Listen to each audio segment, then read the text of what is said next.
Welcome everyone to Politically High Tech with your host Elias. I have a great returning guest here. I know the new guest streak has been destroyed. Blame me. Oh well, some of the greats gotta come back, and I brought her through executive decision.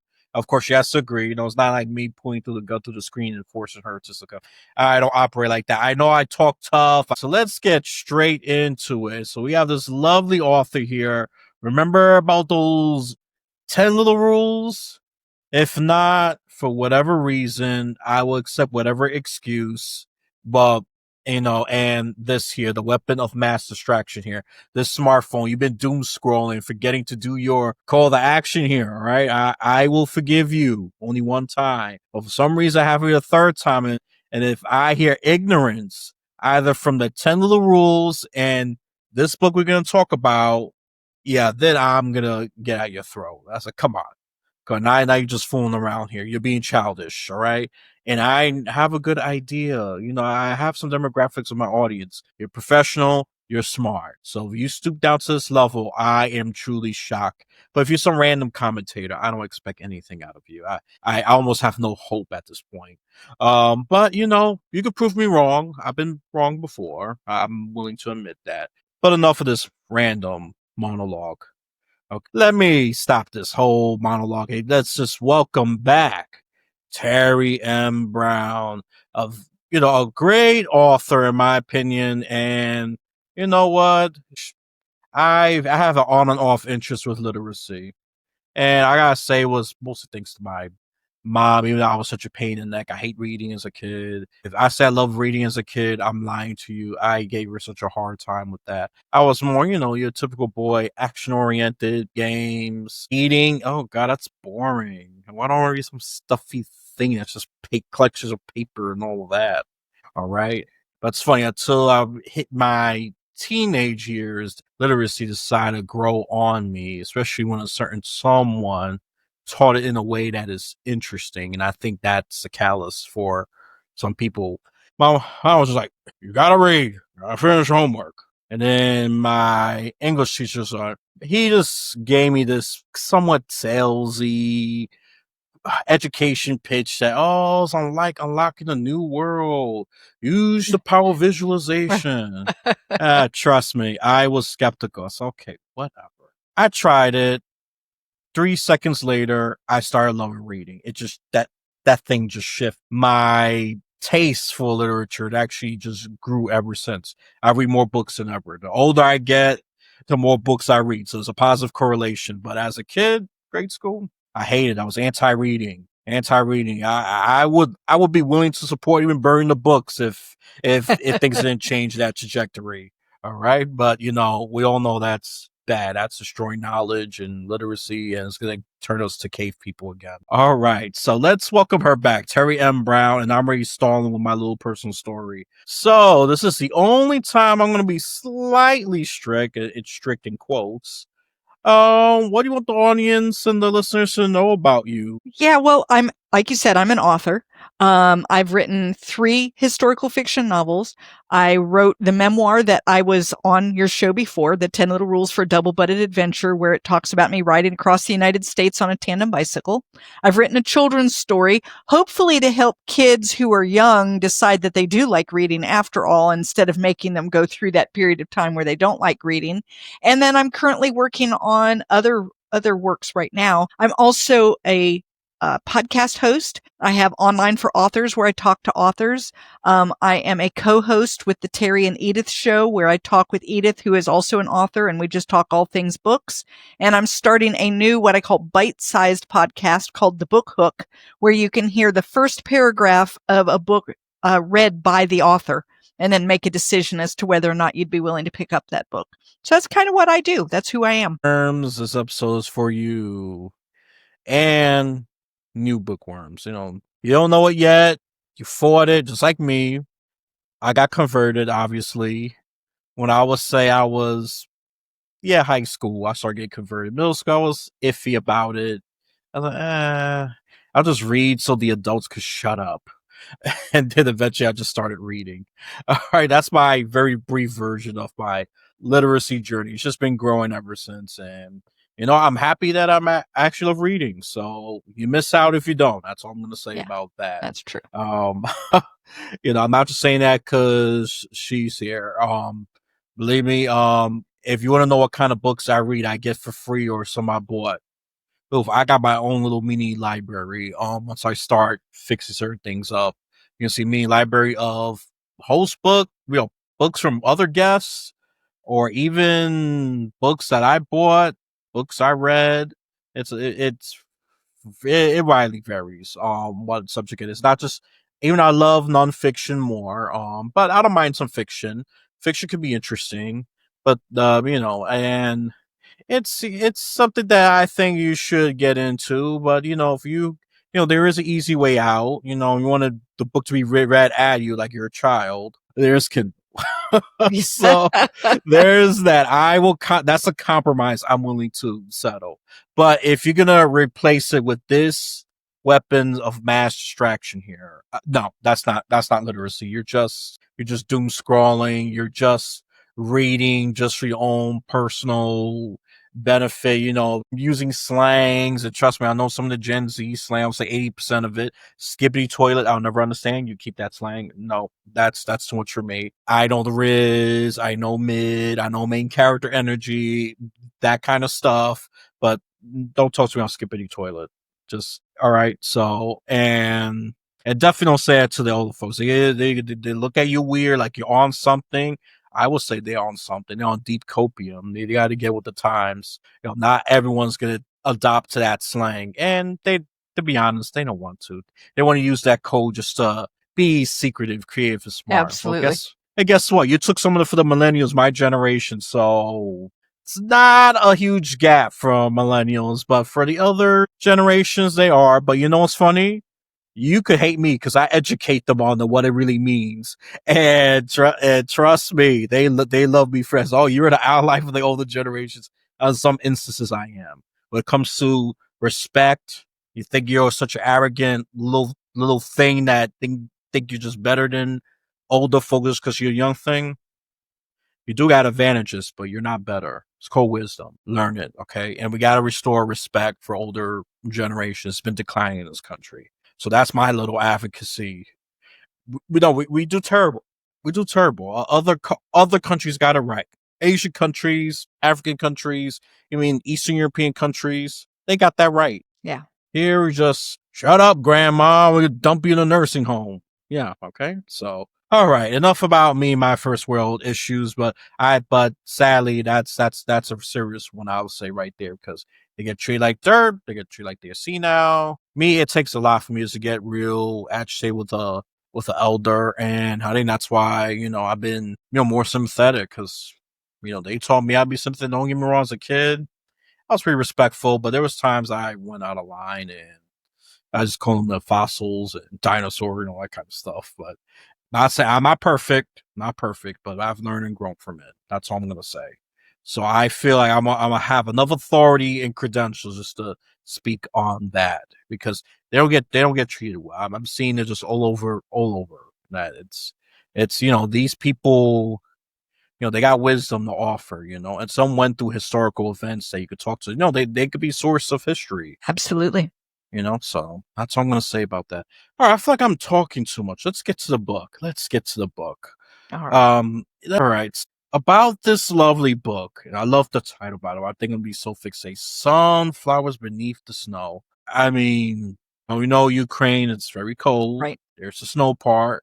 Sunflowers, is that symbol of hope and beauty? The sunflower is the national flower. So it is Ukraine's national flower. And when I was trying to come up with the title, and I hate coming up with titles, they're so hard for me. You write this book, you have 82,000 words, and they say, okay, sum it up with 1 to 5 words in a title. And I'm like, I don't know what I'm supposed to do. So it was really, and this was my first book, and it was just really difficult to come up with the title. But we started thinking about themes. And one of the themes in this book is that idea of resilience and of like waiting until the time is right, but when it's right, being able to like spring forth and show who you really are. And so that made me think of my favorite flower in the world is a daffodil. And one of the reasons is when I lived up north and it would snow, daffodils would be one of the first flowers to pop out. And when they would pop out, it was like, here comes spring. And even if it snowed again and dumped on top of that flower, I knew in my heart of hearts that it just was a little while longer and we were going to see the beautiful spring and everything was going to start getting warmer. But it didn't make any sense to say daffodils beneath the snow. It just, and then I wanted it to be like maybe a first flower, but sunflowers are not first flowers. They wait until much later. And then it hit me that even though they're waiting, they're there. They're underneath there. The seeds are there. They're ready to go. And I thought that's the way these women in this story are. And that's the way Ukraine was as it suffered through the final stages of being part of communist, the USSR. And so when that thought came to me and it was like sunflowers beneath the snow, oh my gosh, that is it. And so finally we had a title, which is great because I was certain the book was going to come out and be called You Name It by Teri M. Brown. I think I would have been very like, you name it. What the heck? This is coming from a so-called author now, but listen, I could tell you thought it out really well. It was difficult. I'm sure I doubt I could come up with something as good as that. Well, I want to say, I don't know.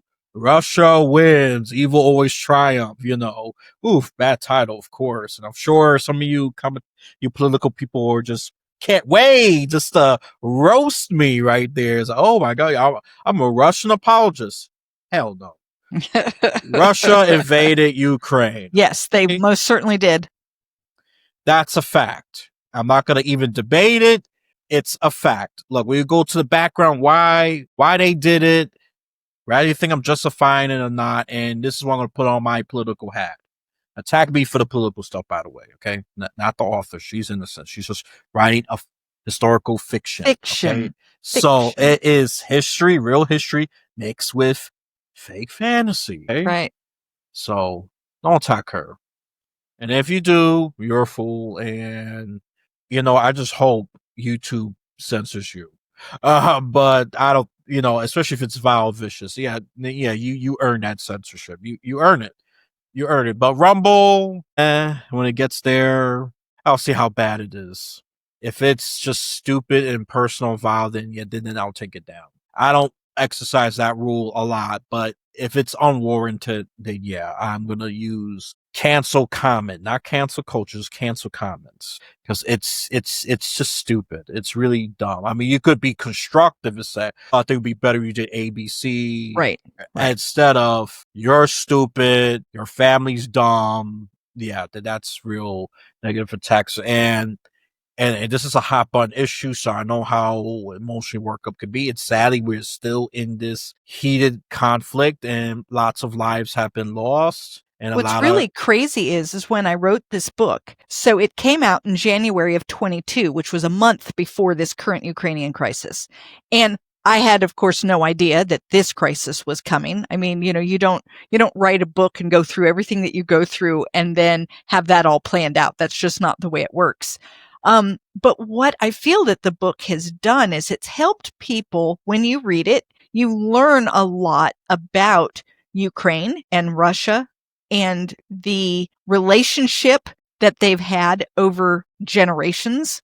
What's going on today is not new. This particular conflict is new, but the conflicts between these two nations, their borders have always been very fluid as to who owns what piece. And Russia has always wanted some of the ports that Ukraine has. And there's always been this back and forth. And so this isn't new. And I think for people who don't really understand the background, Sunflowers Beneath the Snow, it takes a very neutral stance in terms of the history. The history is the history. This is what happened. And I just try to show that Russia and Ukraine, it's not like they've been friendly and then all of a sudden out of nowhere, Russia invades Ukraine. This has been an ongoing issue. In fact, a lot of people don't remember, but in 2014, Russia invaded Ukraine. right? And that's where the idea for this story came from, is because I have a friend who's Ukrainian who was in the United States when that happened and could not get home because of that invasion in 2014. And if it hadn't been for her, I don't know that I would have known it was going on. Uh, yeah, well, there was the mainstream media that actually talked about it, and But not that's the for other long. way. It was kind of a flash in the pan. You heard about it and then it was kind of over, except that it was never really over, because it's not like Russia invaded and then they went back home. And then it's like in 2014, they decided, oh, see, we got away with it. And then I think it maybe emboldened them a little to try it again in 22 when they tried it again. Oh, yeah, you see, that's a fair analysis. And this is coming from someone who's not a historical expert. So Right. I don't want to hear, this is the thing I hear online. Oh, you're not an expert. You should talk about it. Shut up. People could talk about whatever they want. You could criticize their ignorance, fine. But don't just say, oh, you're not an expert. You shouldn't talk about it. I'm tired of that argument. I hear it from both sides of the aisle, too. But you're not an expert. You shouldn't talk about it. No, you could talk about it. What I would say that you should not do is present yourself as an authority figure. Right. And I let everyone know I am a fiction author. What I understand about the conflict between Russia and Ukraine is based on research. I'm not a political analyst. I don't know all of the ins and outs. I just know certain aspects. And I tried to focus less on the war aspect and more on the people and what they go through when these kinds of things happen. So less about, well, who's right and who's wrong, and more about, can you imagine living in Ukraine right now? I know my book doesn't deal with right now, but that would be the kind of thing that I would look at, is like, if I were someone who was currently living there, what would I be experiencing? How would my life look? And that's how I try to write. Less about the who's right and who's wrong, because that's often a very complex situation that's difficult to be able to just state this is right and this is wrong. There's often a lot of gray space in there that has a lot of nuances to it. And I'm not an analyst. So I like to have people think more about what would it be like to be Ukrainian right now. And in this case, Ukrainian during the time of USSR and shortly thereafter, and then up through the 2014 invasion. Right, it's like the microcosm perspective as a civilian going through there. I mean, there's a lot of freedom right there, and listen, I think everything she's saying is sound and rational. Again, it's like comments, be careful there, because I'm actually going to be more on guard for this one. Because it's completely unwarranted. You can attack me, fine. I don't give a rat's behind. Keep that in mind. All attacks go to Elias, and all pleasantries go to Teri. You got that. Yeah. I'll launch at me. I'm fine. I could take it.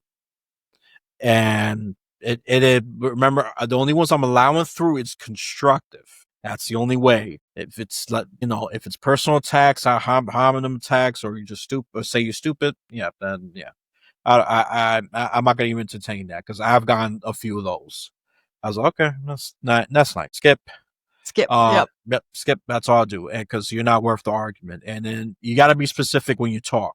You say, "Oh, you're wrong."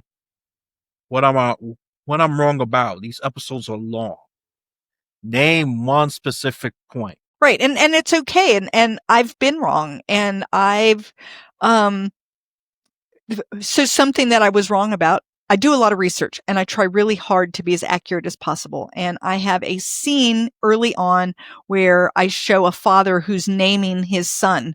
And it turns out that there is a specific way that people are named in Ukraine. And I got it wrong and I didn't do it right. And someone pointed it out to me and said, they would have taken as their middle name, they would have taken their father's first name, boy or girl. And I did not know that. And now I do. Now I know that. And so if I were to write another book, I would change how I did that. So I'm all for letting me know if you find something inaccurate. I love learning. I think that's excellent. I don't mind a good debate as long as we're following debate rules, which is I listen to you and you listen to me, and then we both decide where the other one stands, and where you can offer constructive criticism without, like you said, the name calling and the other things. And so, I recognize that something like war, it's very nuanced, and it's very hard to say who's right and who's wrong, and what's the best way to end it. And I don't have any clue. I wish I did. I wish I could wave a magic wand and it would just be over, because I worry more about those people who are living through it. One of the characters in my book, Sunflowers Beneath the Snow, is based off of a real person, my friend. She is a young woman. She's probably in her maybe late 20s, early 30s, right in there. And her family is still in Ukraine in the middle of all of this. And so that's what I worry about. And the political aspect of it, I don't have the time or the patience for politics most of the time. And so I worry more about the people like me who are getting caught up in the politics. And what are we going to do for them? And how are we going to help those people? And I feel the same way about, I was reading one of the articles early on in the war, when there were Russian soldiers who didn't realize they were at war. They were told that they were doing games, like these war games, and that they were not even in Ukraine. They didn't even recognize what was going on. And I feel bad for people like that who get sucked into things they don't even know, or they do know, but they're not allowed to say no. Those are the kinds of issues I love discussing. And then the politics, it's going to have to take care of itself. Oh, yeah. And trust me, politics is not for the faint of heart, because, the rhetoric, the ego stroking Yes, is just absolutely. unbelievable. While so many people are dying, displaced, so much destruction. And look, in my previous episodes, I've criticized both leaders, because I thought Zelensky could have done something to prevent it. But, then again, Putin, he's when he's not the easiest neighbor to deal with. Let's just say it like that. And not only that, but, people like power. And he felt like he could go in and stomp on a little guy, and has for 3 years more or less gotten away with it. And, there's a lot of that going on too. And so you just kind of have to look. The kinds of things that make me concerned is okay, so this happened. It's been happening a lot in this area for hundreds of years. But once you give someone a little power, then they want a little more power. I don't know if anyone's paying attention at all, but Russia recently has airspaced into a few other countries just in the last little bit. And why? Well, because they're feeling a little bit bold, because they've gotten away with something again. And those are the kinds of things that worry me, less about the politics and more about the actualities, and the actualities is when someone is being a bully and you let them be a bully, they continue to be a bully. And that's true on a playground, and that's true in politics, and that's true, that's true with a bridge group, and you're together playing bridge with the ladies, and you got one woman who's, being a bully. She'll continue being a bully until someone tells her to stop. And it is the way, it's human nature. And that's what I love to write about, is human nature. Now, you include women, I say men, same thing. They're just more direct and physical about it. That's the difference. Women, I would say, generally speaking, there's always exceptions to either. Men can be manipulative and indirect, and women can be physical and direct. But women are more indirect about it. They do generally speaking, women are more words. Right, and we're more where we'll talk behind someone's back and whisper and that kind of thing. And men are more like punch you in the face. But one of the things that I've personally noticed, psychology, just watching the world around me, I can watch two men who are really angry at one another, and even it turns into, fists. And the next day they can be at a bar having a beer together and they're fine. Two women, they never get to fists. And it's just a few little snippy comments, and that could go on for weeks. So there is something about the physical. I think it kind of releases all of the angst in it, and then you get to move on. Whereas, doing it convenient kind of way that women often do means that you hang on to it. You don't have anywhere for it to go. So I'm not advocating punching people. I'm just saying I do notice that there is No, don't worry about that. And if you do, for some reason, you're a fool. Okay, I'm just gonna say straight. But there's a comment section at your risk. Feel free to comment at that. Okay, that's all I'm gonna say to you. Like I said, you got the right to be stupid, but you don't got the right to have the good consequences. Okay, so absolutely. freedom comes with responsibility, and there are consequences. Sadly, with First Amendment, I wish it had more protections on that. That's just my personal opinion. But the reality is, one, the freedom of speech protects you from government, even though that's that's been tested, with 45, 47, Orange Man using FCC to silence Jimmy Kimmel, even though this recording of September 23rd, I know we don't say the date, but it's important. Jimmy Kimmel's going to be back. And let me just say this about Jimmy Kimmel just really quick, super quick. He's not my most favorite comedian. I'm just going to say that. But in principle, he should have the right to be critical. Look, if you want anti-Trump comedy, he's one of your guys. He's not the only one. And I think that's something. I think we need to be careful about what I would label as pure hate speech. Hate speech being, I want to see so and so dead because they deserve to be dead. That kind of speech, maybe then we do need to kind of look at that. But in terms of, I disagree with you and I'm going to make fun of your policy. I mean, maybe you don't want to listen to it, so don't.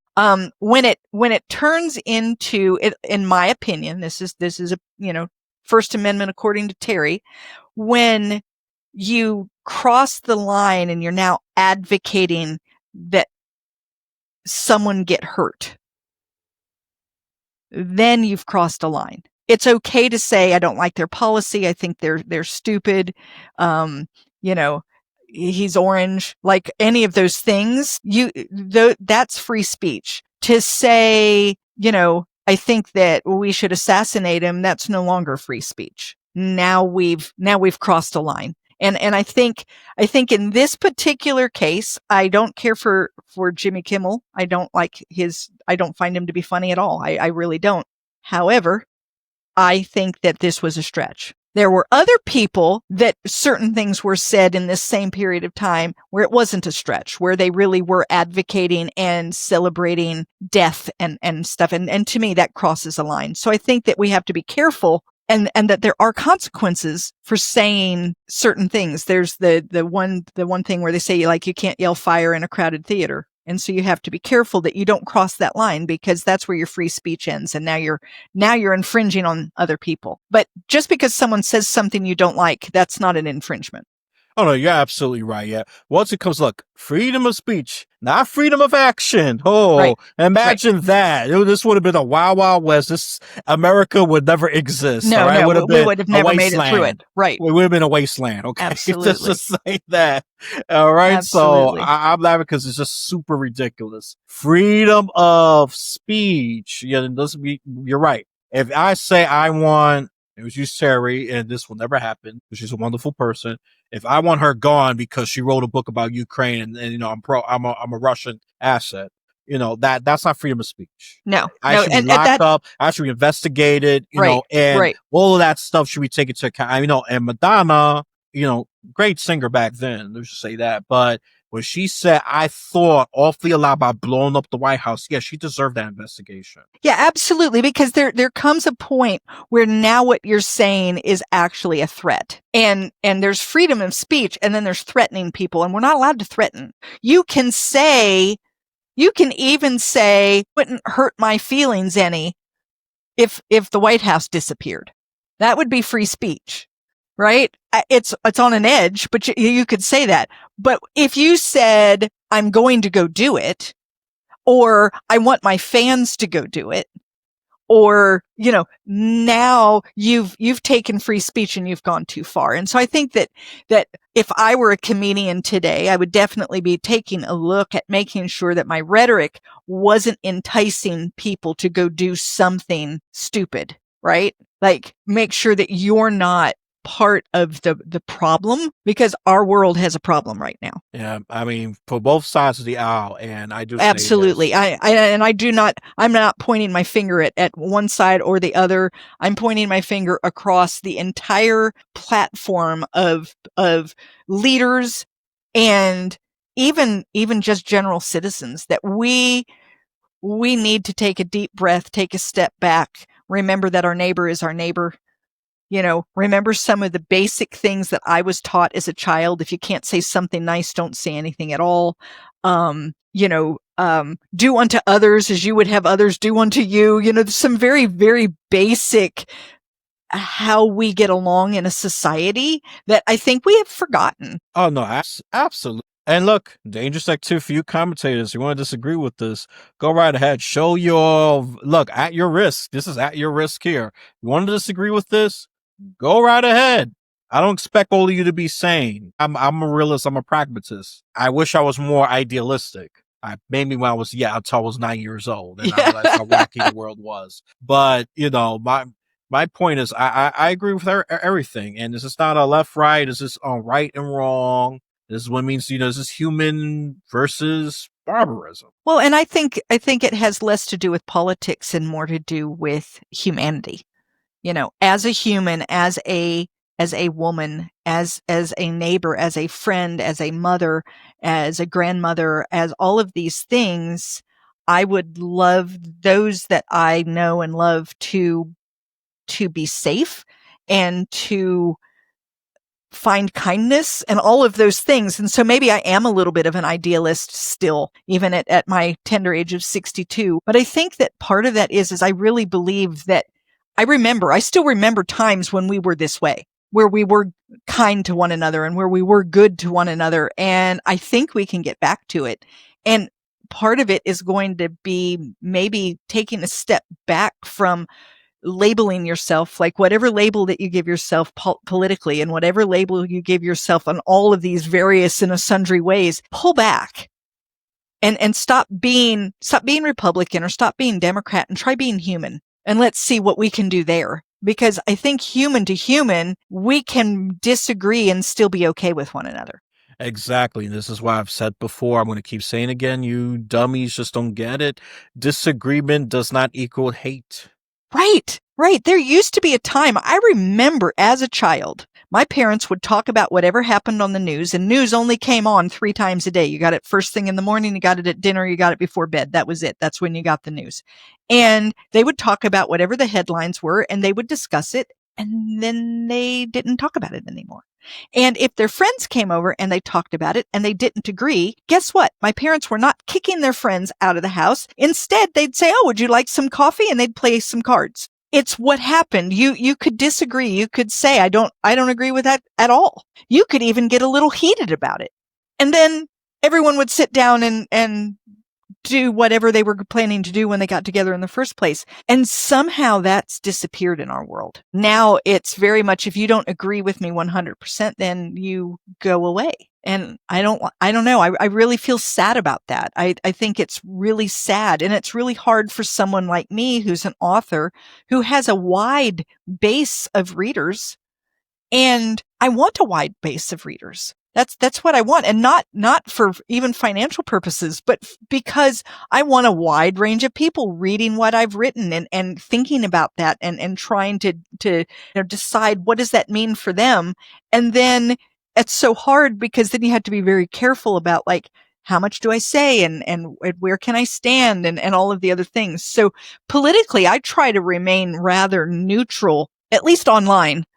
I try to remain neutral, but there are certain things that I believe about humanity. And I believe that we can be kind to one another.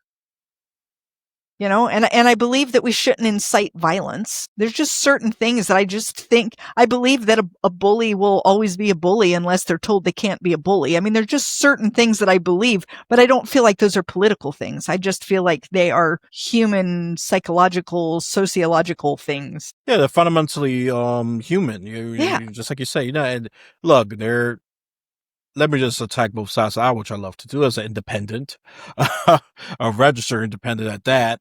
There you go, real independent cred right there, capital I. Because look, me politically, I'm leaning left for some issues I lean more to the right. However, this is why I'm purple in the end of the day, because I'm a mix of the two.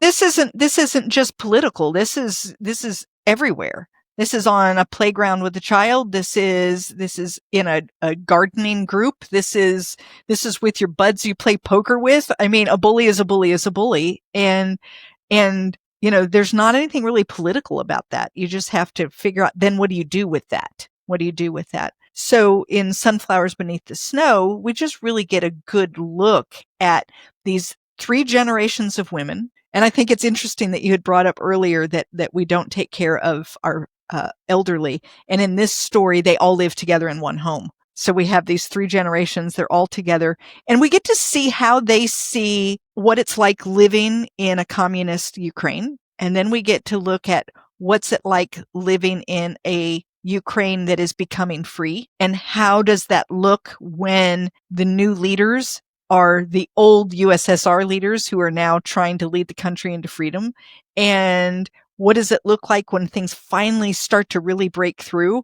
And then what does it look like when Russia invades again? And all of those things. And I really love that story. The reason that I wrote it is because my friend told me this incredible tale of something that happened to her. And I thought, oh, that has to be written down. And so in order for me to figure out, well, how could that have ever happened? I had to go back in years and write the story. And so I created a whole fiction about how this little piece of truth could happen. So if you ever were to read the book, the last 3 pages of the last chapter, not the epilogue, but the last chapter actually happened to my friend. And then everything else is just my imagination as to how we could have gotten to that place. And it's funny because I have a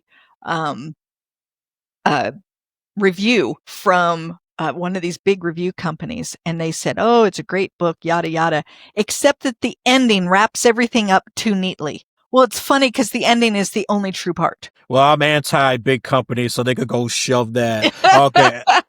I'm saying it for the, I don't expect her to speak like that. I will do that. Just go do a review somewhere else. Look, when it comes to big companies, whatever, sometimes they just grind my gears, especially the company with that.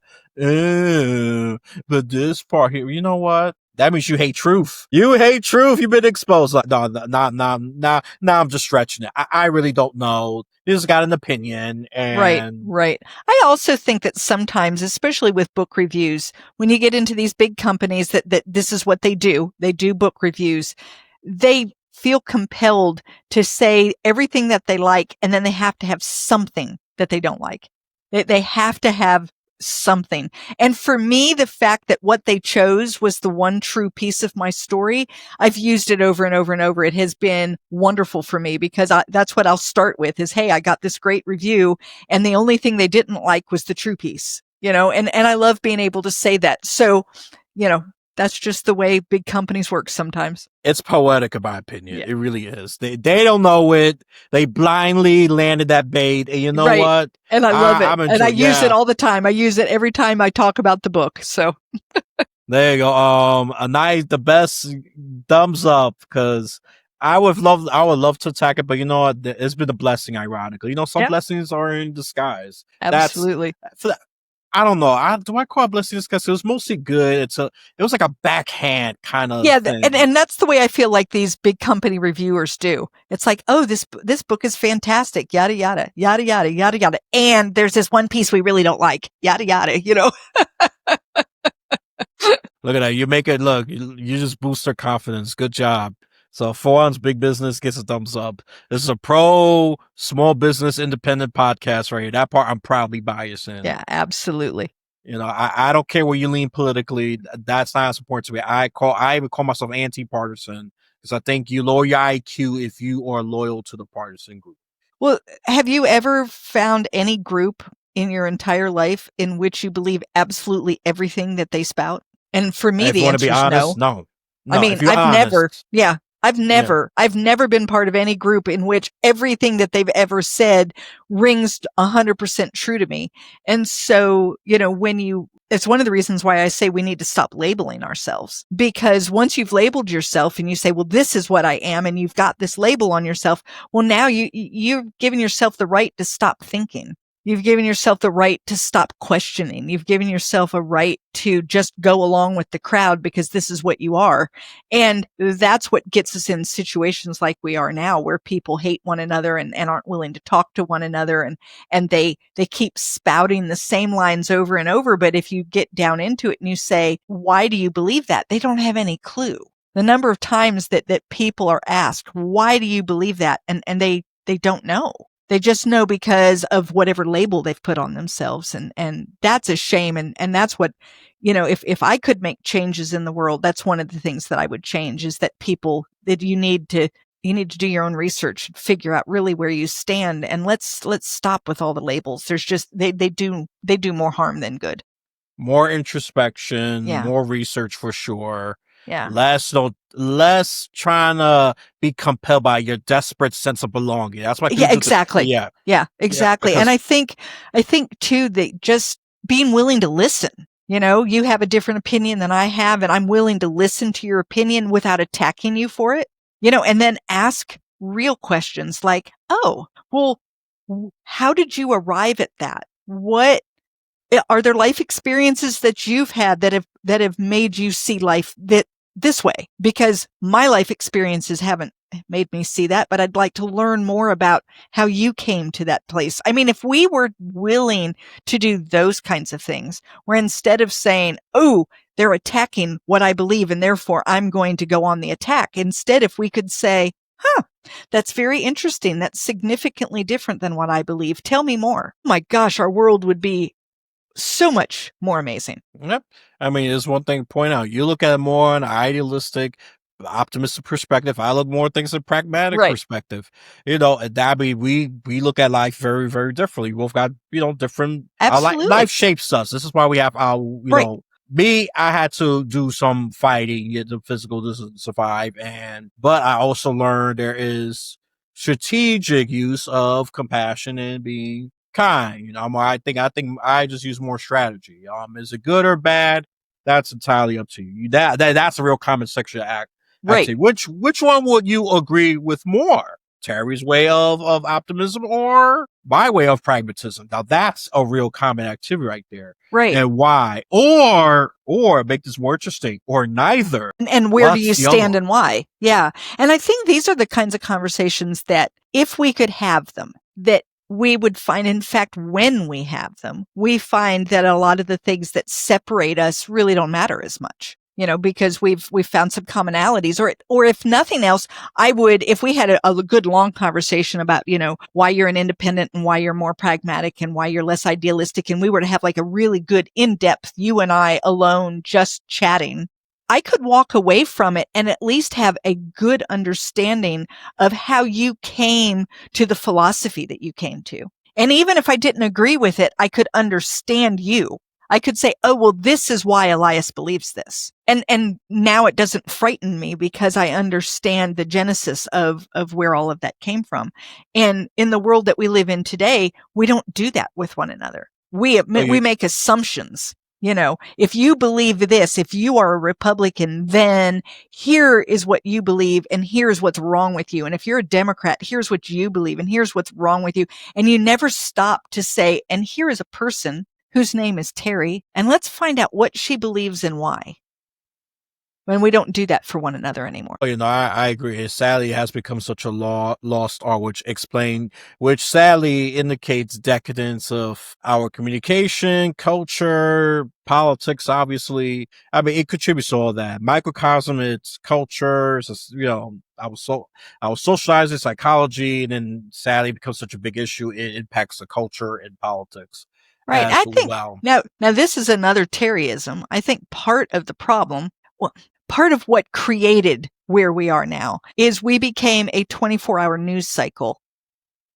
And it used to be, like I said, we had news 3 or 4 times a day. Some channels had morning, noon, evening, and night. Some channels only had 3, some only had 2. And that was it. You didn't get news any other time of the day unless it was a huge event and it was a breaking news bulletin. But very rarely did that ever even happen. And now, today, with a 24-hour news cycle, there's not that much happening. And so you get one big thing happen and we talk about it 24 hours a day for days on end. Well, you can't keep saying the same thing over and over or you lose listeners. So you have to start bringing in talking heads and finding people with different ideas and drawing all of this in and finding one small thing that happened in a video and you see this person in the background 14 feet away and you say, oh my gosh, this is what this means. And then we could do 4 hours about that. And that, I think, is part of what is shaping how people respond, because instead of just getting news, we get opinion. News channels aren't news channels anymore. They're opinion channels. I agree. It's, and the political bias of either side is really apparent. Oh, yeah. And if you don't believe it, do this experiment.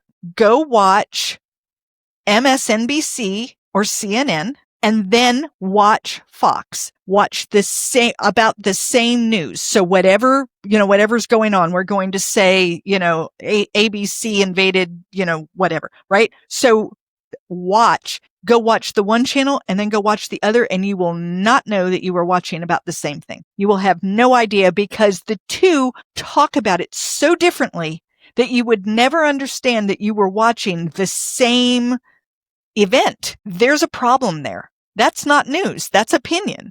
And it's okay as long as you know that's what you're getting. If you want to go watch the opinion, that's fine. Have at it. I'm not saying stop watching the news or anything else. I'm just saying news isn't really news anymore. We don't have news headlines. We have opinion headlines. And news channels have these talking heads that come on and they give their opinions. That's what they're doing. And that's fine if you recognize that's what you're getting. But if you're watching it and you think you're getting news, then you're not. No, I absolutely agree. And look, they want to make money too. They advertisers as well. Yeah. That's another thing. So it's not just, if you think it's informative, you are naive. I'm going to just be honest with you. This is just, and one, I'll add a few.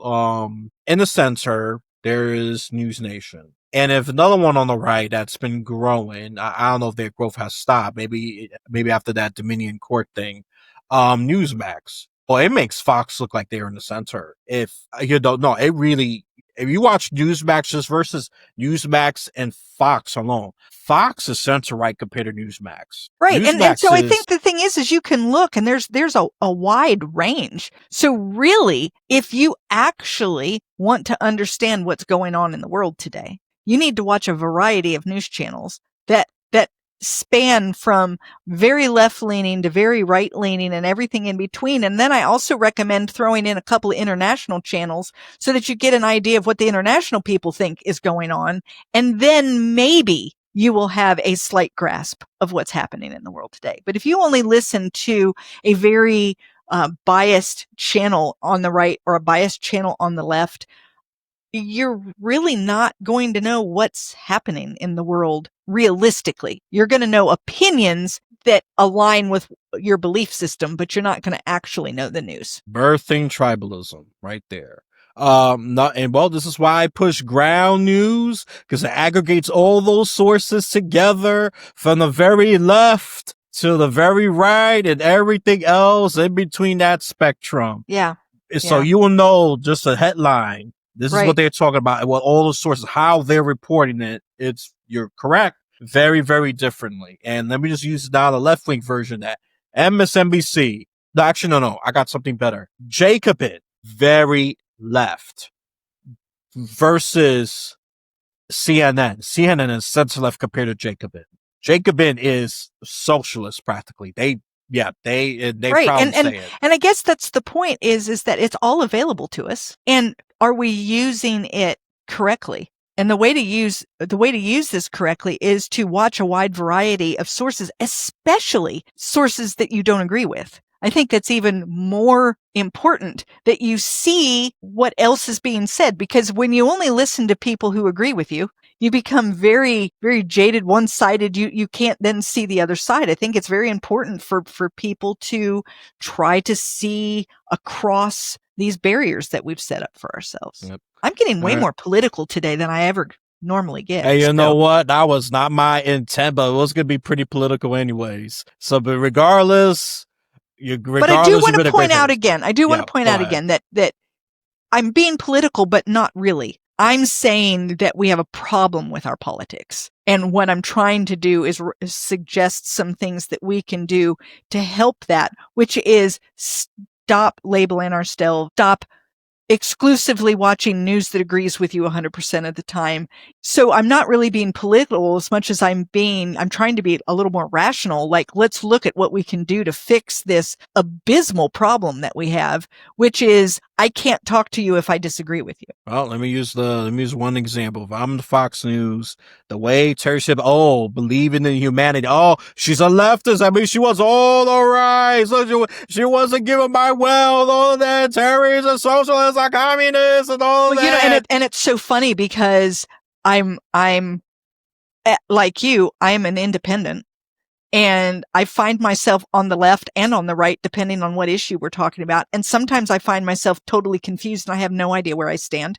And I think that's where most people are, if they will be honest. They will realize that there are some issues. There are some issues where I'm definitely liberal leaning when it comes to certain things. And there are some issues where I am so conservative. And there are other issues I have no clue where I stand. I don't have any idea. And I think that's okay. I think with immigration, I think both of the sides are pretty bad. I have like a solution that's a little bit of mix of both. Use the Republican wrath when it comes to bad migrants, and use the left-leaning perspective. Use the more left-leaning policies that incentivizes good immigration, speed up the process, see things like that. See, it has to be nuanced. Let's be a mix of the two. See, sometimes I create a third lane if you want to be, and I think, but that's hard to do. It is hard to do, but I also think that that's really what's necessary in most situations with most conflicts, that you have to be willing to get out of your lane and see where are there any intersections? Are there any intersections at all? And usually the answer is yes. It might be minor, but there's something. Start there. And now let's see what we can build from here. There was a time many years ago, I'm 62, so many years ago, where compromise was the thing that happened in Congress. Compromise. Some people got some of what they wanted. Other people got other of what they wanted. They put it together in the bill. Not everybody got 100% of what they wanted. And then we moved on with the world because that's what compromise is. And I think compromise has pretty much bit the dust. Oh yeah, no, now it's just doubled down on extremism. Yeah. And on both sides. On both sides. Exactly. It's like, watch me dig my heels in. And I hate that. And this is where my optimistic, idealistic side comes in, because I keep thinking, certainly we can fix this. Like, certainly. Why can't people just get along, Elias? That's what I want to know. Well, I think you answered part of it. The way we consume news. We go to news as makes us comfortable and makes us, now I'm going to use the left, and let me pretend I'll be a left-wing, person. Oh, let me go check my MSNBC and CNN. Yeah, Trump is the devil. Yeah, he should be impeached as soon as he wins the election. Okay, that's right. A little dramatic, but you get the point. Well, and it's like I was being dramatic, pretending, thinking that Terry was a communist. Right. Just to give you a little example of the right wing Kool-Aid. But I think that's the problem that we run into. And it's one of the things in my book, Sunflowers Beneath the Snow, that although I wasn't trying to be political, I wanted people to walk away feeling like they now understood, at least to a small degree, the plight of someone who is currently living in Ukraine. What would that look like? What would that feel like? How would that impact them? And that if you can do that, if you can have that little tiny bit of empathy, then maybe that empathy can help you come up with a solution that takes into account people. Yeah. That's great. Like I said, the civilian people perspective is, I think you have most freedom with historical fiction. Instead of, I don't know, let's throw a crazy example.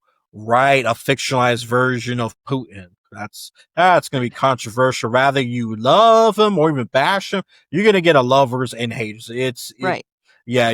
There's no uniting right there, which I know you will never do. Let's be honest. Which I don't blame you. It has nothing to do with cowardice. It's insane. Just for me even spew that, I even call myself insane on that one. And let's just say, what's a great way to divide a political party? War. this particular war, the Ukraine war, I already talked about, how the Israel-Hamas conflict divided Democrats. This is a conflict that divides Republicans. Yeah. Yeah. So and this is when intra political conflict happens. This is when you realize, oh, this is the neoconservatives, the libertarians, this is when the different subgroups start fighting each other. Exactly. And you can see that happening all the time. And you can see it happening when you start watching any particular news show, especially if you're willing to sit down and listen to like 4 talking heads debate one another, and they're supposedly all on the same side, and then all of a sudden they're not. This one CNN show I gotta praise. She doesn't do perfectly, but I think she's on the right track. Abby Phillips, because she has some right wingers, she has some independents, she has some left wingers. Even though it gets chaotic, and I'm not gonna lie, well, yeah, I'm sure it does. The childish side of me constantly enjoys it when they freaking arguing, but this is a step in the right direction, and it's a messy, but you know what? It's a messy kind of progress. Right. We have people that debate, and I think this needs to be done. I think it's gonna get to the point that they're gonna get tired of shouting and yelling, just bring their points up. But the media's gonna have a problem. I mean, they love ratings, so they love when people argue. Well, and arguments get ratings. When my husband and I rode across the United States on a tandem, we had a lot of trouble getting any media to pay attention to us, despite the fact we were doing this big thing. We were raising money for Toys for Tots. And I would say to him all the time, we just need someone to shoot at us. Because if someone would shoot at us, we would make it on the news. Right? And that's kind of the another thing that's a shame is good news stories don't really make it on the news very often. Every now and then you'll get a nice little feel good story. But generally speaking, if someone is shot, if there's a bomb, if there's a war, if there's people screaming at one another, boy, that's going to make the news. But you have 2 people pedaling across the United States and they happily met someone in a parking lot and talked for an hour. That's going nowhere. Oh, no. There's some, I'm going to even super simple version of it. Oh, that's boring. Yeah. I don't care about that. And the thing is that's what they say. And yet when I talk to people one-on-one, I hear all the time, oh, I just wish there was so much more good news. And I think, well, then why are the ratings only good when it's bad? I never, what? I've been thinking about this for years. People do crave for good news. And this is my theoretical statistics. I'm making this up. For every 9 bad news, you're going to get a little feel good story. Then there's another 9 bad news before you get another feel good story. So 90% of the time, you're getting negative news. Someone's getting shot, and sadly for YouTube, someone's getting grape. You know what that rhymes with? Right. There's a lot of yuck stuff happening out there in the world, and we get to see it all. Yeah, and someone did drugs. Oh, this one slept with 3 different wives. Yeah. At the same day within 24 hours. Oh, that's gonna be talked about for weeks. Right. How did this guy pull it off? Well, he's such a he's unloyal. I'm trying not to use the slang here. There you go. Unloyal. He's a 3-time Tom. Oh my God. Now, listen to me. A millennial becoming a boomer. A millennial. There you go. Millennial. A millennial. There you go. New term right there. I'm coining that. I want to copyright. I will sue anyone who takes it. No, I'm kidding. I don't care. I'm so creative. I could come up with new stuff. So I don't worry about that. Yeah. Millennial. Millennials becoming the boomer. There you go. You heard it here first. You heard it here first. And politically high tech. All right. So millennial. Right. So, and I like to try to have fun with these conversations because it could get exhausting. Well, some days are tough. That's all there is to it. Yeah. Even optimistic idealist Teri can tell you that some days are tough, and that is just the way it is.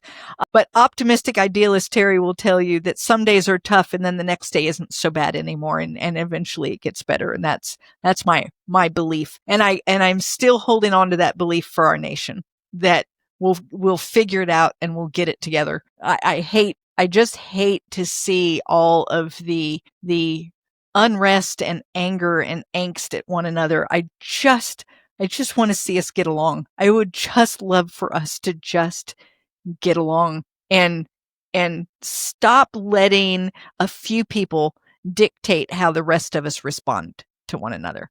because I think that's also happening a lot is, you get a couple of people that they get a lot of news time and they get the platform, they get to say whatever they want to say. And then the rest of us all kind of go along and say, oh my gosh, must be what's true. And, I don't know that it is. When my husband and I rode across the United States, we rode in 2020. So it was COVID and it was political unrest. And generally speaking, I mean, we were out there for 3.5 months on a bicycle. So very exposed, we could have, I mean, if someone wanted to hurt us, they could have. We didn't have any way to protect ourselves, right? And yet, what did we run into? Wonderful people who voted differently than us, who some were immigrants, some were citizens, some were heterosexuals, some were homosexuals, some were Democrats, some were Republicans, some were wealthy, some were not. And yet, what did we find? Nice people. And I think I hang on to that because I know they're out there. And I just hope that maybe we can get a voice that says, we've had enough of this divisive junk and let's make our country right. And the way to make our country right, and I don't mean that politically, I mean, let's make it correct. Let's make it correct is we need to go back to the basics. Be kind,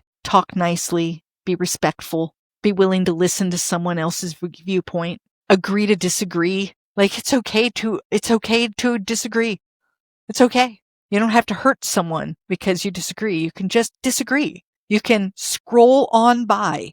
You don't, there's just so much that we can do that we don't do. But that's kind of where I stand. You're absolutely right, and I'm not going to repeat it because these are profound things. I hope you was listening to this, listeners. Now I'm wearing my serious mature hat now. So the little positivity is rubbing off of me, and I do inspire to be more optimistic, but I don't want to be, toxic optimistic, to the point of delusional. I mean, there is, the whole Pollyanna where you just walk around, you believe everything's, and I'm not that. I know bad exists. I see it. I know it's out there, but I also know that good exists. And I just feel like a lot of people have forgotten that aspect. We hear all the time, bad exists, bad exists, bad exists. Look at the news, bad exists. See it? Bad exists, bad exists, bad exists. And I'm telling you that when I rode across the United States during a time where supposedly bad existed really big and our whole world was falling into pieces, that's not what we found. Generally, we found nice individuals who were just trying to live life. And we need to start having a voice and saying, look, we want our country back. We want people let's just agree to disagree and move forward. Yeah, no, exactly. Exactly. No, you're exactly right. And what's an organization I'm going to push that's trying to do that through conversations, especially with heated topics? Braver Angels. They're in every state in America. I'm part of that group. As one of the few eyes, I tell them, look, I'm not the red and the blue. Do something creative with that because I'm not going to wear either color. One of them just put it together. I was okay, fine, whatever. That's good enough for me. I don't expect for much. That's, I'm going to plug that in there as well. Look, these are tools I'm giving you.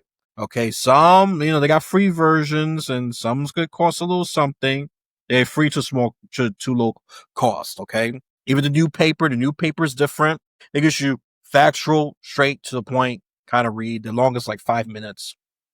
But if you want to just read what you like, just politics, whatever, that's like 1 or 2 minutes tops. Instead of just hearing the left wing flavor, the right wing flavor, even the center flavor of the story, you just could get just some basic facts and let you make your own opinion. I'd really love to go back to the point where you made your own opinion around the dinner table, discussing the facts that you heard and saying, well, this is what I believe and why. Well, this is what I believe and why. Please pass the mashed potatoes. Exactly. We need to see that's the goal right there. Yeah. I think Braver Angels is making an impact of that. They debate things like immigration. That's a heated topic. It is, yeah. Gerrymandering. One of the charters are going to debate that. That's become a heated topic because what Texas is doing and California's going to do to counter that. And what's the other one? RFK, follow the science. That has become such a hot topic, the RFKs. Right. And what is science? And it has science become too politicized.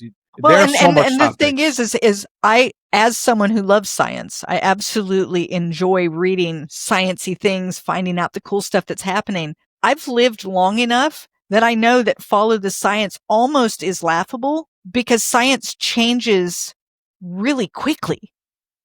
Because you believe something that's true and it's true for the moment until you learn something new that now makes yesterday's science no longer true. And so follow the science. Yes. As long as you understand that as long as you're doing science correctly, you're going to keep making new discoveries. If we followed the science and then just stopped, we would be back at fire and a wheel. There was a time where science said we couldn't have electricity. Right? No, that's exactly right. Yeah, you want to go back to fires and wheels? Trust me, Yeah. most people will not be able to handle that, No, including me. no. And so I think that when we say follow the science, I agree with that, but we also need to recognize that science is as fallible as anything else. And science has a lot to do with who did the study, why did they do the study, who paid for the study, when they got the study results, how did they interpret them, what kind of graph did they put them on? I can show you 3 different graphs with the same statistics and it will show you 3 different things. One will look flatline, one will look, why? Because you can manipulate things and you do that because you want your results to show one thing or the other thing. So when you follow the science, are you following the science or are you following the politicized piece that they've taken and put on the news for you? There's a difference. There's just a difference. And Republicans do it and Democrats do it and it's just done. And this is how people get followers. This is how you become part of the mass of people that follow something, is because you heard this thing and now you believe it, and it may or may not be true, or it may be true but only partially true. And that's sad. That's only true. It's partially true. Part 1 and 2 is true. Then 3, 4, 5 gets Is kooky. a little iffy. Yeah. Yeah. The narrative, you can tell it's a political narrative that taints it, and the sad, that's normally the truth. It's a mix, and that's makes it extra convoluted at best. And some people say, I'm tired of hearing all this. I'm just going to quit and just be a cave person. Just do what I want to do. Go back to the wheel and the fire, right? Yeah. or I just want to create my own little sanctuary, buy games, buy whatever. I just want to live alone. I don't want to deal with people anymore. So people are just going to do that. I say become Amish if they accept you. I doubt they will, because we keep their culture pure. Or become a cave person, or live off the grid. Yeah, live off the grid might be the best. Yeah. Live off the grid is probably the most practical of all of my apps suggested. And of course, I'm being biased about it because I think it's dumb. Just blend in, but do it your own pace. I don't say don't go super fast, but just work at your own pace. That's my practical advice to you. And just do a little by little. Talk to someone you trust. Find your own ways to it, because I just give you general tips. You could edit them, tailor it to what works for you. Isn't that what we're supposed to do? I mean, I hope that's what you've been advocating to people. Is here are some things that I know. Now you evaluate them and figure out how you use them best in your own life. And I think that if all of us did that, we would be in a much better place, instead of I'm going to listen to this talking head and they're going to tell me how to evaluate my own life. I don't think that's a valuable way of understanding the world, or understanding your neighbors, or in this day and age, even understanding your family. I mean, there's families now that don't speak to one another because they don't agree with each other. And that's crazy. I've never known a family that's agreed. I mean, families always disagree. That's what makes family.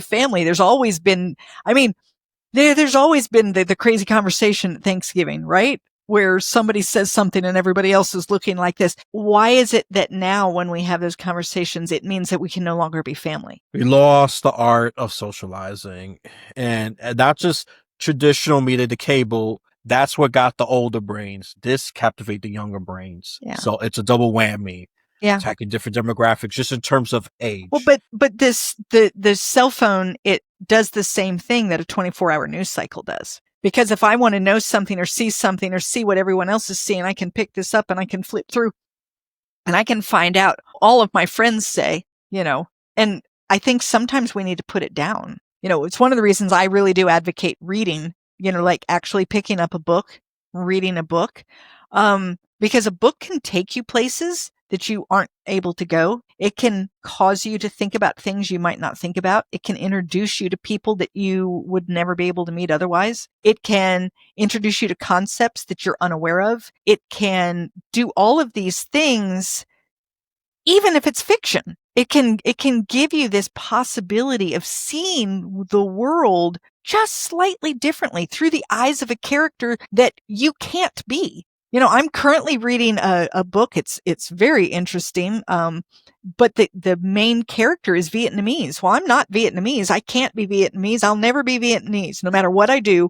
I can't do that. But for the moment, while I'm reading this book, I can be Jenny. I can be this Vietnamese character, and I can feel the issues that she's having, right? Well, that gives me empathy. And as soon as I have empathy, now the next time I hear something that maybe has to do with the Vietnamese people, I will have this character in my mind, and maybe it will cause me to think about things just a little differently, which is one of the reasons why I love the idea of reading. I think everyone should pick up books, mine in particular, but Now, of course, go to hers, burn everybody else. No, I'm kidding. No, I'm not. No, absolutely do not do that. Absolutely do not do that.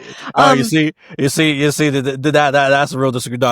No, I'm just kidding. Just get her book and put the rest aside. Let them collect dust. Okay? No. Go out and read. Read widely. Definitely read widely. And I think read across genres, read across authors. Read fiction, read nonfiction, like definitely get out there and read. And the reason is it will start to open up your mind to other possibilities, things that you aren't going to run into when you get caught in your own little tunnel, of I only hear this and I only see these people and I only think these ways, and then pick up a book that's different than that. And it will cause you to think. And thinking is exactly what we need to do in this world. Teri is no fun. You see, I'm strategizing, trying to amp up the numbness. She's not accepting my masculine, my aggressive approach. Just put them aside. Nope. I just tell you, no, Elias, that's not what we're doing. No fun. I'm sorry, you invited me on and you knew this about me, so you get what you get. Yeah, I respect that. Well, you know what? One smart guy could say, I could do most of that for me. Drugs. I could become another person, go wacky, do this and all of that. But that's not true, because then what you're getting is complete made up fantasy in your head. You're not getting anything that you don't already know, that you're just not rearranging some weird way in your head. Books. When you had the English teacher that told you, oh, it's like a gateway, it really is. It really does open up things. I read about characters that I can't know how they would feel any other way. I will never be a man. I will never be another color. I will never be from another country. I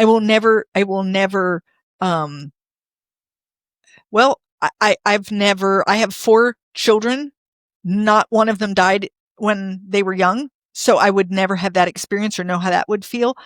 All of these experiences, people who've never ridden across the United States on a tandem bicycle can know at least to a tiny degree what it's like if they read my book, right? Those are the kinds of things that I think make reading, and as authors, give us this platform where we have the ability to offer people a chance to see something they might not see otherwise. All right, let me put the adult hat on for a second. I was being fooled. I like to fool around, all that. And if you don't like my sense of humor, so be it. That's why I'm very aggressive, and I don't mind the hate in the chat to be spewed. Go uncensored, go crazy. YouTube censors you, not me, at the end of the day. And I will censor idiotic comments from the guest unless the guest is very curious. That's the only exception I will make.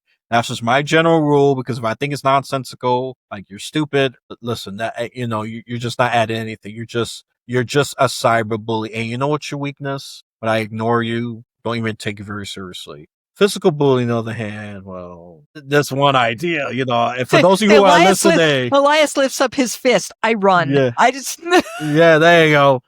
2 different approaches to a physical bully. That's a debate. Which one's more effective? I think it depends, Elias.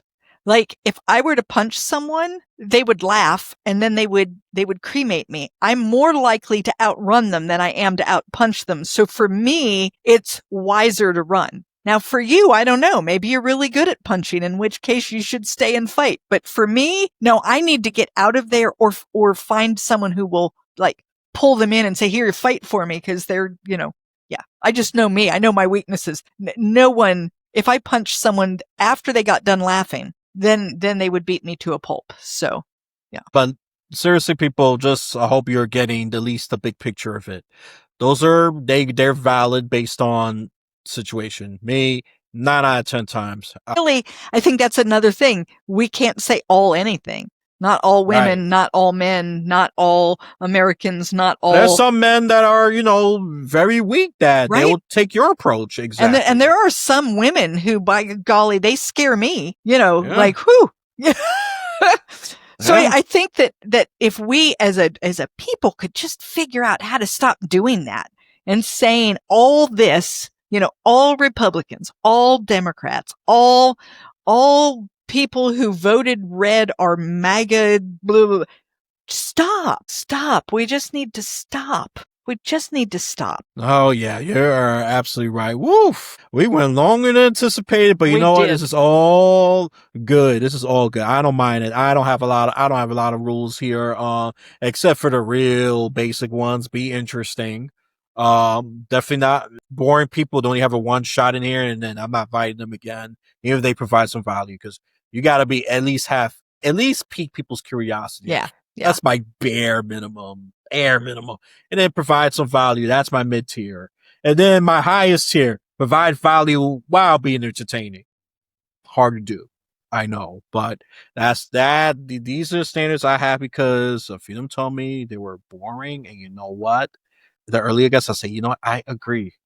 I agree. And I try to make it fun. They were just, it was like, and it's hard too in the beginning because you don't know your own style yet and you're still trying to figure everything out, and you're inviting anyone who wants to come on because you're trying to have people on. Yeah, no, I know as a host, you do have to kind of really work at how do we make this interesting. And then you are often controversial. So then you have to make it interesting, controversial, but not go so far over an edge that it turns into something else. So you have a whole nother layer on there that I don't even try to go for. Oh yeah, I don't mind controversy. And I invite people who bring controversial topics because right. To me, they need to be talked about. I take it a step further. Avoiding them just makes it worse. That's why I decided to tackle them. Rather, I'm love or hate it. That's something I think about much later, but I just think, you need to be grown ups. You need to at least, am I saying talk about this 24/7, 365 days? No, but we're gonna have to talk about it at some point. We need to relearn as a society how to have difficult, controversial conversations instead of just dodging it, just saying, you're fascist, you're racist. I think it needs to be a high school class.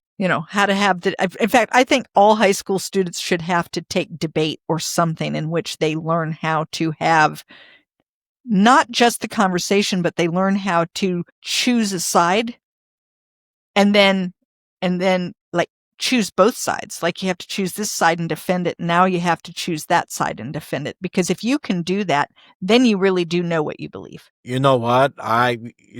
This is what I'm going to give you the right, some of the credit. Some of you, not even a lot of you, there's a few of you in the right I have even advocated for something similar to this. Civics, debate needs to come back to school. And you know what?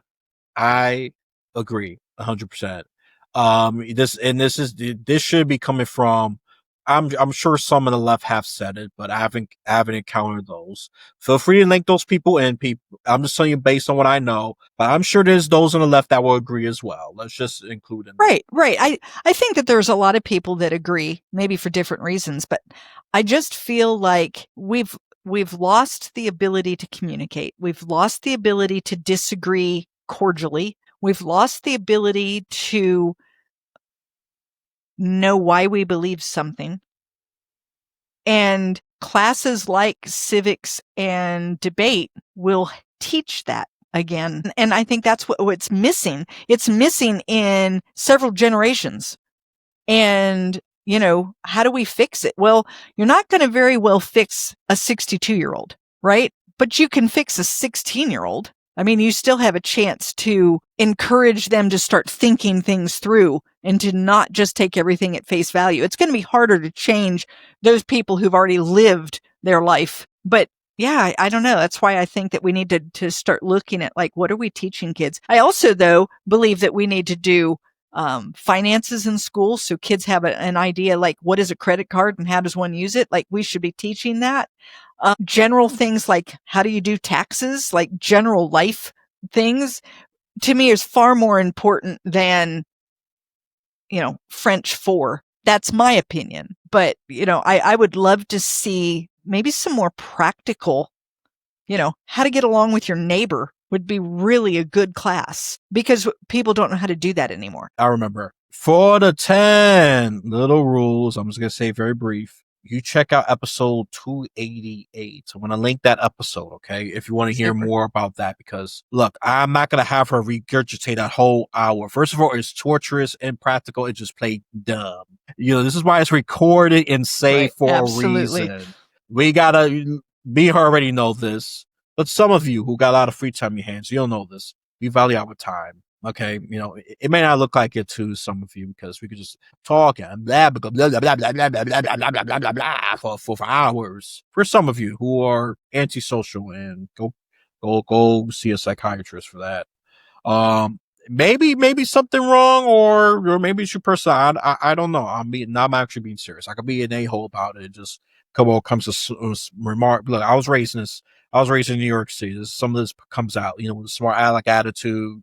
Rush, being pragmatic. Well, no, being pragmatic is different, because there's some there are oddly optimistic, almost to a point that I think they're on drugs.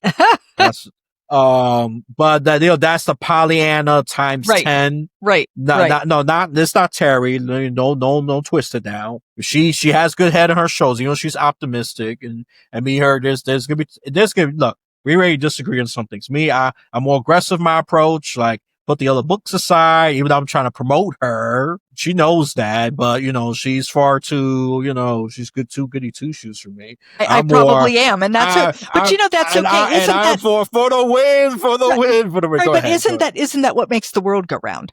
Right. Yep. Is if everybody was Elias, the world would be boring. And if everybody was Teri, the world would be boring. And we wouldn't be able to have this great conversation if you and I were identical, because we'd have nothing to say. And so instead, we're able to play back and forth on one another, and we're able to point out where we agree and where we disagree. And that is the hope. Exactly. I'll tell you, you want to know why she can speak so well? She already plugged in her podcasts, multiple podcasts that she does, by the way. I mean, it clearly shows. Thanks. Clearly. I mean, I don't care what opinion you have of her, but you cannot knock her for incompetence of being a podcast. I mean, we both are podcasts, so it was a bing, bing, bing, bing, bing. Look, we were just verbally ping-ponging this ball called various ideas, and I smacking one, she back to the other way. But you know what? The flow keeps going. It's back and forth, back and forth, back and forth, and it's been mostly smooth. You know what I mean? I try to add a little spike in there. She chips it off. I chip it all back to you. I'm not gonna have it, Elias. I'm trying. For the win. For the win. Strategic competitiveness. That's me. I was just like, oh, play by the rules. What's wrong with this wacko? She's very conservative on the rules of the game. They I didn't say she was right. She's very conservative of the rules of the game. She's protecting the integrity of the game. You see, you expect me to use that word in that context. I say politically, because look, she's an independent too. So look, what's awesome thing about being independents? We're the most scattered when it comes to ideas. We're just all over the place. We could be the most left of the left, the most right of the right, and a lot of us in between. Look, I mean, it's the most beautiful disorganization I could tolerate, because we are the most diverse in terms of. Well, ideas. Yeah, and I think the world needs more of that. We just need more people who are willing to be more of a free thinker, where you're willing to say, I'm here and I'm there and I'm here. And then even to be willing to say, and I don't know where I am. On this particular issue, I don't even know where I stand yet. I'm still doing my research. Yeah, sadly, my opinion to that, that's exactly my opinion of Ukraine-Russian war. Before I was more of this and I was that, I say, you know what, I'm just gonna sit back and just, I don't, this is the one to this day, I don't know. Well, and I Look, don't know the answers. I certainly do not know yeah. the answers. And I wish I did. this is someone who has done even research of it. The more I do, the more undecided I am. Exactly. The more you learn, the harder it is to break it all down. It's not as simple as the sound bites on the news would have you believe. On either side, whichever way you're leaning, whatever you've heard of the sound bites for the way you're leaning, it's not as simplified as that. There's a lot of gray area going on. There are a lot of, it's just different. It's difficult. And I think that's true of war in general. You'd like to believe there are just two points of view. There's theirs and ours, and now we know what we're doing, but it's never that simple. Or the very childish one, I call it good versus evil. Yeah. Who's good, who's evil? Well, I mean, you could easily debate that on both sides, depending what angle you're looking at. If you're the enemy, you're gonna say, you're gonna say the opposite is evil, and vice versa. And then there's, and of course, people on, let me just use Russia, Ukraine. Ukraine's gonna say we're justified, we the good ones, and Russia can say the same thing for their side. So. It's interesting. My second book is called An Enemy Like Me, and it's about a first-generation German-American who ends up fighting in World War II. He thinks he's going to fight the Japanese. He ends up in Germany, where he's more like the enemy than he is different from the enemy, because his parents are German, and he lives in the United States. He's American, yet he speaks fluent German. He eats German foods at home. He knows all the German customs, and he recognizes, oh my gosh, I am more like the enemy than I am like the country I'm fighting for. And yet I believe in the country I'm fighting for. And it really shows that idea that it's not as cut and dry as we'd like it to be. That's such an excellent conundrum. Yeah. Ooh. Yeah. Would I be able to as an author? Definitely not.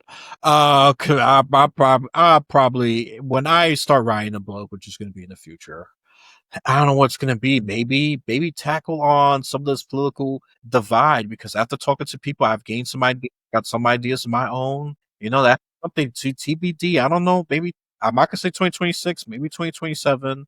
I'll come with some book, and this is for both sides of the aisle. I want to make sure it's fun, it's hooking, engaging, and I'm definitely going to need an author's help, because I never wrote a darn book. I only wrote essays and things like that. Look, I got one right here. There you go. Yeah. I don't know if it's, I don't know. I don't want to make it like a self-help, because it's going to seem so scammy and salesy. That's the thing I really hate sound. I really hate myself sounding salesy. Now I could take a stand on that. Anti-salesy. Now I'm not neutral. I'm proudly biased on that one. You can't convince me otherwise on something like that, because I just hate sales pitch people. I just think they're all liars. They all want my money. Well, yeah, and that's what it feels like. That's how rabid I am with a lot of salespeople. Unless you got something exactly what I wanted and you actually listen to me, then I agree. Which is 90% of you don't. You just want to just shove something in, just get my money. I could say nasty words.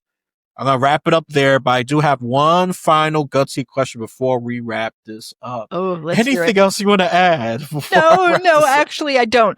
Other than, like, if you read the book, I'd love for you to reach out to me. Tell me what you think. Tell me how you feel I handled the whole Russian-Ukrainian conflict piece. Keeping in mind it's 2014 is the latest that book goes. So it isn't current, but just, I would love to hear your input about it, and, make sure that you leave reviews and things. Authors love those.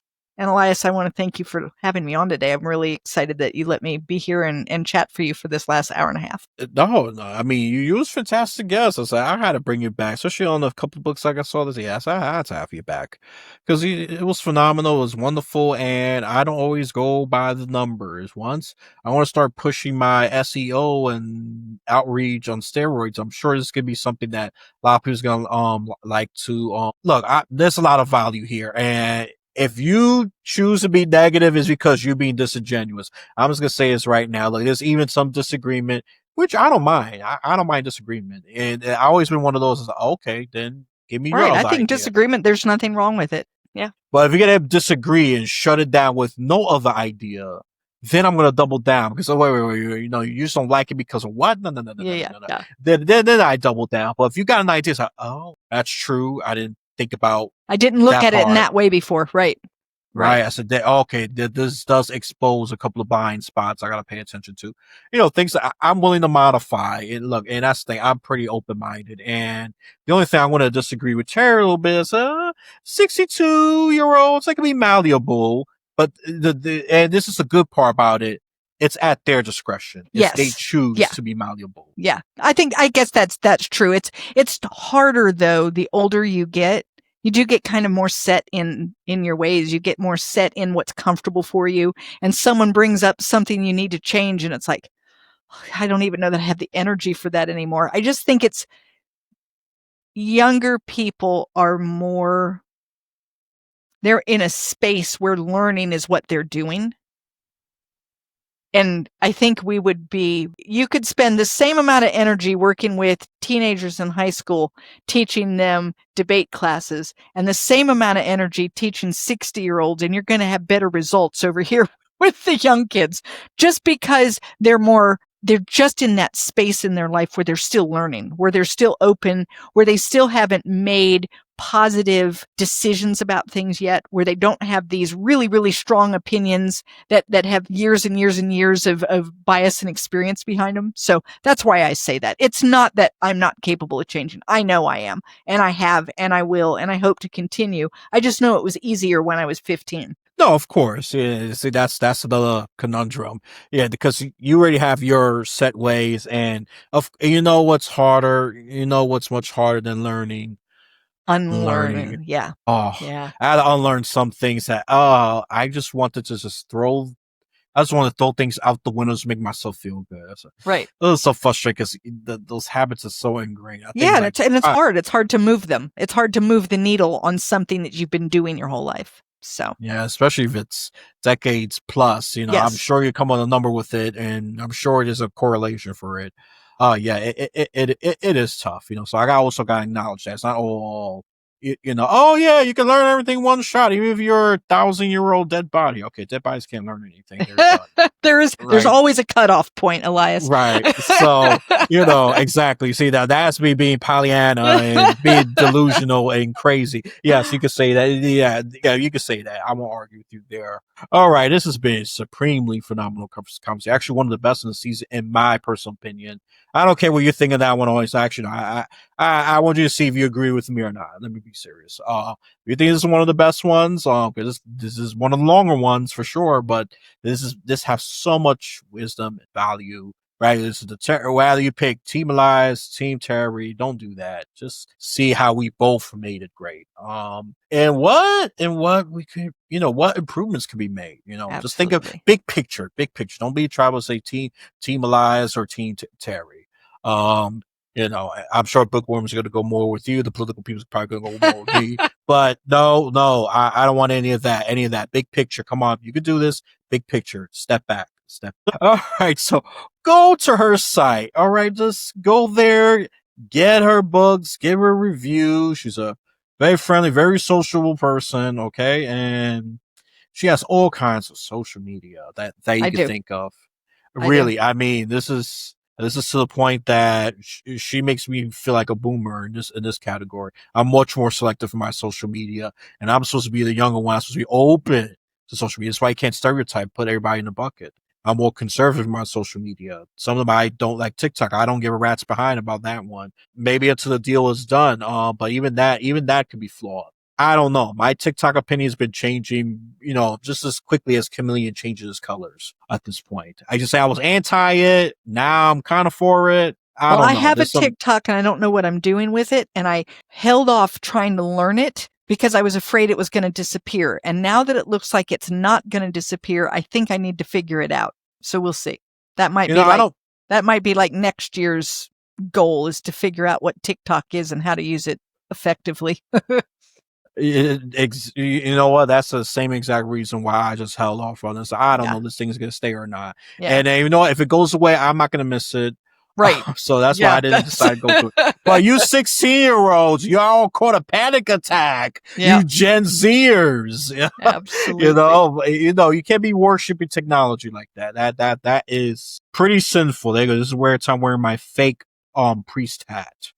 I'm not that religious. That's why I call it. Go to her website, terrymBrown.com. It's her name, okay? And you'll see it. So if you have spelling issues, you just copy, Yep. paste, It's Terry with do what you one need to do. R, guys. That'll help. Terry with one R. Teri M. Brown. Yep. And go to her social medias as well. Pick your poison.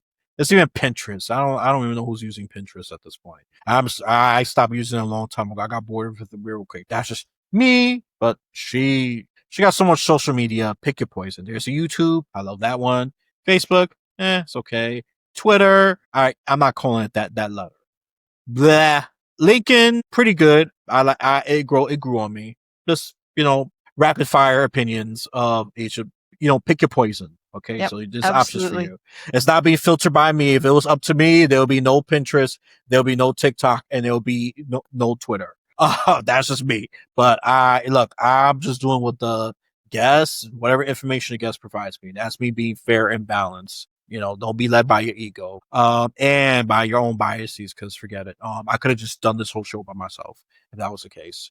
And it won't be as interesting. Pretend that don't tell me where to change. No, I'm kidding. You just provide your feedback. Seriously, provide feedback, because I do want to grow. I'm in that space where I could change, and so is Terry.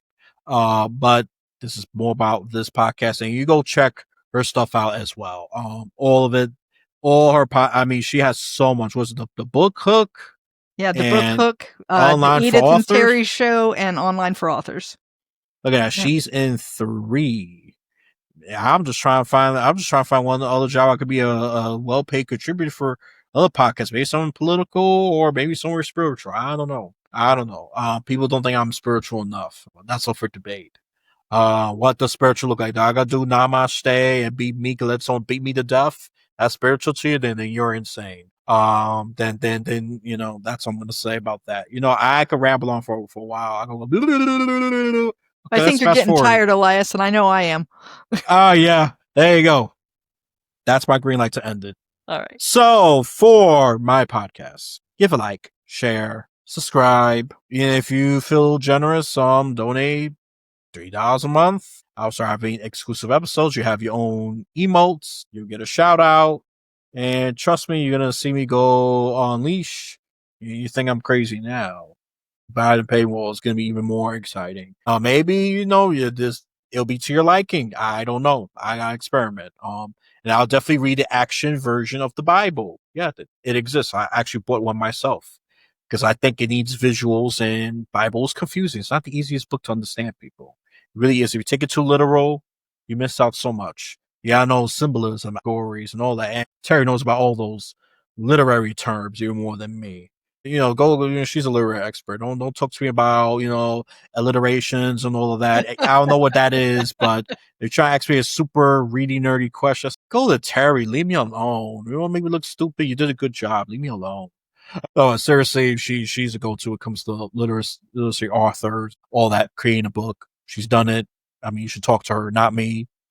You talk to me about politics, about used to research it. That I'm more comfortable doing that. So, see, different people have different strengths.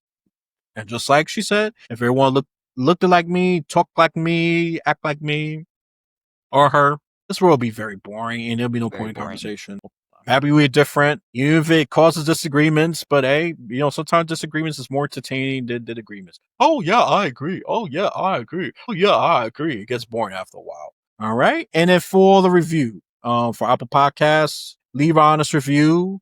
I'm happy that I don't have a perfect 5-star because I think that's more genuine as opposed to some podcasts that do. I think that they did some deal or something. I think it's fake. That's just my opinion. You know who you are. I'm not going to call you out unless you start a verbal war with me. Then I'll call you out and start saying, "Oh, this one did this because he forced." I know who does what. I've been on different shows. Okay, and that's all I'm going to say about that. I like honesty. I got a 1-star for it, a 4-star for it.